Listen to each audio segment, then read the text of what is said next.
என்ன தூக்கிட்டு வந்த அன்னைக்கு அப்பா பக்கத்துல இருக்கும் போதே உங்க கையால சோறு ஊட்டி விட்டீங்களே, ஏன் ஊட்டி விட்டீங்க? அது பசி மயக்கத்துல கிடக்குறேன்னு பாவம் இறக்கப்பட்டு ஒரு குழந்தைக்கு விட்டு மாதிரி ஊட்டி விட்டேன். அது தப்பா? இன்னொரு நாள் ஏதோ தெரிஞ்சோ தெரியாம அறிஞ்சோ அறியாம அப்படி ஒரு மீனை பொரிச்சு வச்சேன். அதுல ஒரு துண்டு கூட மிச்சம் வைக்காம எல்லாத்தையும் சாப்பிட்டுப்பட்டு இப்படி ஒரு மீனை என் வாழ்க்கையிலே நான் சாப்பிட்டது இல்ல. இப்படி தினமும் சாப்பிட்டா உடம்பு கிண்ணன்னு இருக்கும். இந்த மதில கூட குத்தி உடைச்சுக்கலாம்னு சொன்னீங்களே, ஏன் சொன்னீங்க? அது மட்டுமா, உன்னை கட்டிக்க போறவன் ரொம்ப குடுத்து வச்சவன் என்ன பார்த்து ஒரு மாதிரி ஏக்கமா சொன்னீங்களே, ஏன் சொன்னீங்க? அதெல்லாம் போட்டோம்.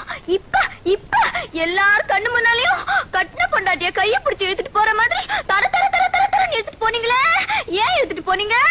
இப்படி செய்யறதெல்லாம் செஞ்சு ஒரு பொண்ணு மனசுல ஆசையை வளர்த்துட்டு உன்னை தொட்டேனா உன்னை பார்த்தேனாங்கிறீங்களே. தொட்டா தேனாக்கும் பார்த்தா தேனாக்கும். நீங்க சொன்ன ஒவ்வொரு வார்த்தையும் அம்பு மாதிரி அப்படியே நெஞ்சுக்குள்ள போய் தச்சிருச்சே. ஒரு பொண்ணு மனசு தாங்குமா?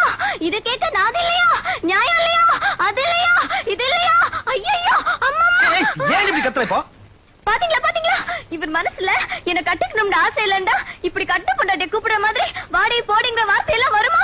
எந்த பொண்ணை பார்த்தாலும் வாதாயி போதாயின்னு கூப்பிடுற இந்த மனுஷன் என்ன மட்டும் ஏன் வாடி போடின்னு கூப்பிடணும்? அது டென்ஷன்ல வாட்ட சொன்னா அதை பிடிச்சிக்கிட்டா நீ வச்சுக்கலாம். விடவே மாட்டோம் நாம. கேட்டீங்களா கேட்டீங்களா?